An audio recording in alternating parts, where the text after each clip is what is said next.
راځئ یوه شیبه د خیال په دره کې جنت ته لاړ شو. جنت په جنت کې به لومړۍ شیبې څومره حیرانوونکې او خوندورې وي. تلپاتې آرامه فضا، سیندونه، ماڼۍ، میوې، خیمې، له سرو سپینو او ورېښمو جوړ توکي. د دې هر څه په لومړي ځل لیدلو به څنګه احساس کوو کله چې پخوا مړه شوي خپلوان ګورو، له خپلو والدینو، خویندو، بچیانو او نورو خپلوانو سره له ډېرې مودې وروسته ګورو.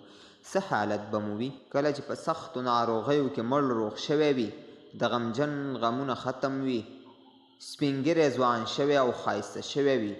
څومره به حیران یو کله چې له انبیاو سره ملاقات کوو، له صحابه کرامو سره لیده کاته کوو، د ملت له مشرانو علماو سره ناسته پاسته کوو، د امت اتلان وینو، سپېڅلي شهیدان ګورو او له ملایکو سره خبرې اترې کوو.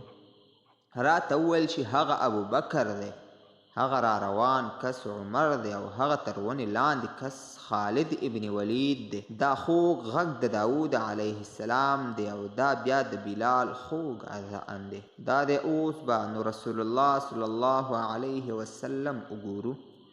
هغه اصحاب الاخدود دی، هلته اهل کهف دی، اصحاب السفینه هغه دی، دغه د آل فرعون مؤمن دی، هغه د ذوالقرنین را روان دی.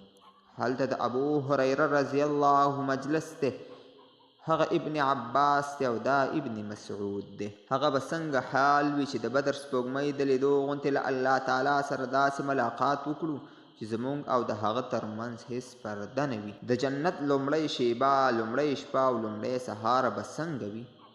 کار او وظیفې به نه وي، حساب او کتاب به نه وي، د یوې ګولۍ ډوډۍ د ګټلو هیڅ اندېښنه به نه وي.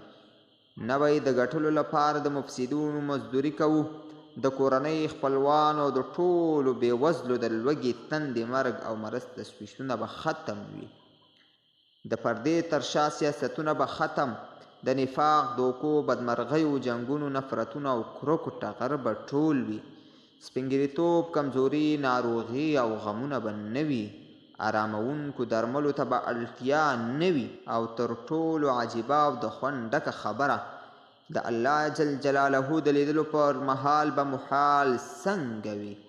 ای ربه ته مو جنتیان کړې. آمین.